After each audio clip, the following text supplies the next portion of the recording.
Chase Elliott finding redemption here at Dover after 2017 left him nearly in tears. But now he's able to exorcise those demons and find himself behind us in victory lane at the Monster Mile. The Bennett Clippers absolutely crushing the Nandua Warriors here tonight to move to 2-1 on the season. And what a night it was for Saquon Cotton. 190 plus yards, 6 touchdowns at the half.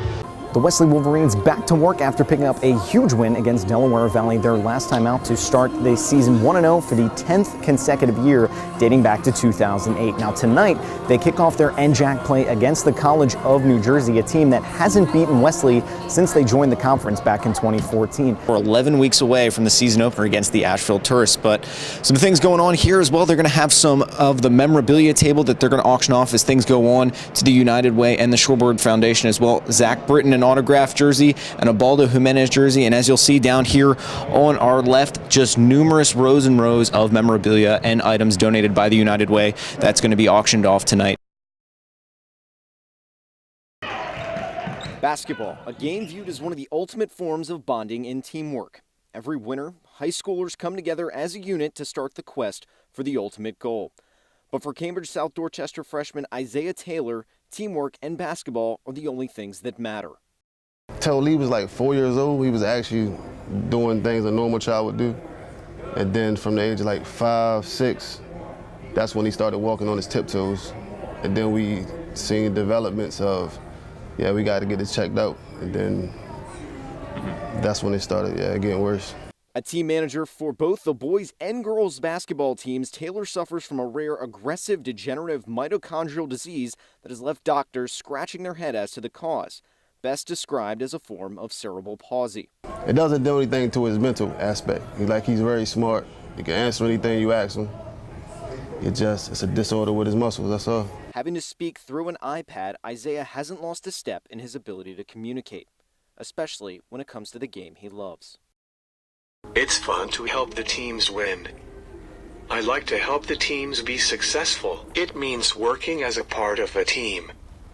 It helps me because it helps me stay motivated in school. When he enters the gym, his energy and smile just light up the room. A smile that can't help but be contagious to others. He's always happy, and there's no other reason for any of us not to be, because his plate is different than ours. And if he can be happy, why can't we? What's he smiling about? He's always happy. He's always happy, and that just lightens the whole mood.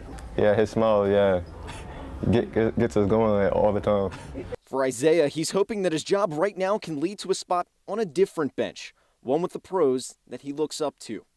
LeBron James is my favorite athlete because he dunks on people and can shoot three-pointers. I look up to Tyrone Lue because I want to be a coach when I get older. Always on the sideline and always the heart of a Viking. Drew Williams, 47, ABC.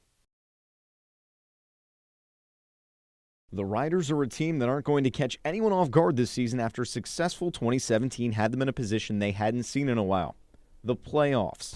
The senior group that went to the playoffs, it was a great tight-knit group that passed that on to this group. They worked hard, they stayed the course, we had a plan of action, and it was just getting there that was tough, but the kids did a great job and stayed the course. CR finished 2017 7-3 before losing in the first round of the playoffs. Last season was the first time the Riders made the playoffs since 2013 and the first time tallying more than 2 wins in a season after notching 4 wins combined over the last 3 years. Gandeloro says the winning attitude from last season's group should be a catalyst for this year's squad. You get a taste of a little bit of success. We're not there yet, but we're moving in the right direction, and I think just the leadership that was given down from last year has caught right on, and we have a great group of seniors and juniors that are ready to go back. Attitude has certainly been the message for Caesar Rodney, even when it comes to practice. Senior William Burke says with last year in the rearview mirror, it's time to now just focus on the work ahead. Going 1-0 every day and just working hard every day at practice and then carry it on to the game. And that's our reward. That's getting a W and taking it all the way. CR takes on Appoquinimink on September 7th to open up the season. Reporting in Camden, Drew Williams, 47, ABC. Thanks, guys. Let's jump right into the rest of the Bayside action tonight, and let's start off in Easton. In the second half, the Warriors up 28-7 at this point, but that changes very quickly. Brandon Skoll looking deep, and he hooks up long with Sharon Long for a touchdown, and that one really a good start to go. And then quickly after an onside kick recovery, Skoll going right back to work, airs this one out, connects with Micah Reddish, who does the rest of the work, and Bennett cuts the lead now to just one possession, so it's starting to get a little more interesting. And then Bennett again, this time Reddish on the goal line, just mows his way through the defensive line into the end zone to tie it up at 28. And of course, if you're talking about Bennett, it's got to be their X factor. Saquon Cotton points out his block, and he just tap dances his way all the way down the sideline into the end zone for a touchdown. Bennett scores 56 unanswered points, and they win 56-28.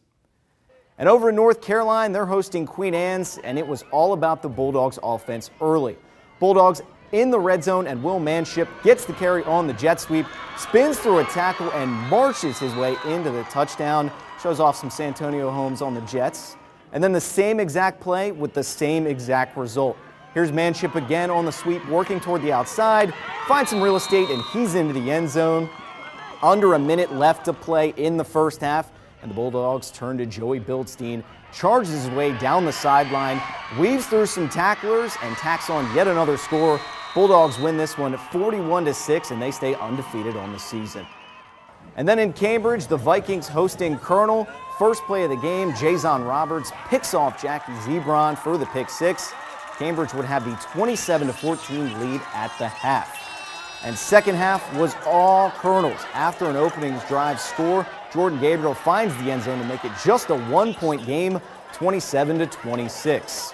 And then Cambridge would attack another score, but Gabriel again, 33-32, CSD after the failed two-point conversion, and CR definitely needing a stop, but Khalil Beasley with a 50-yard score for the icing on the cake. Vikings winning a shootout 39-32 over Colonel. Jeff, Jonah, back to you guys with some more of those scores.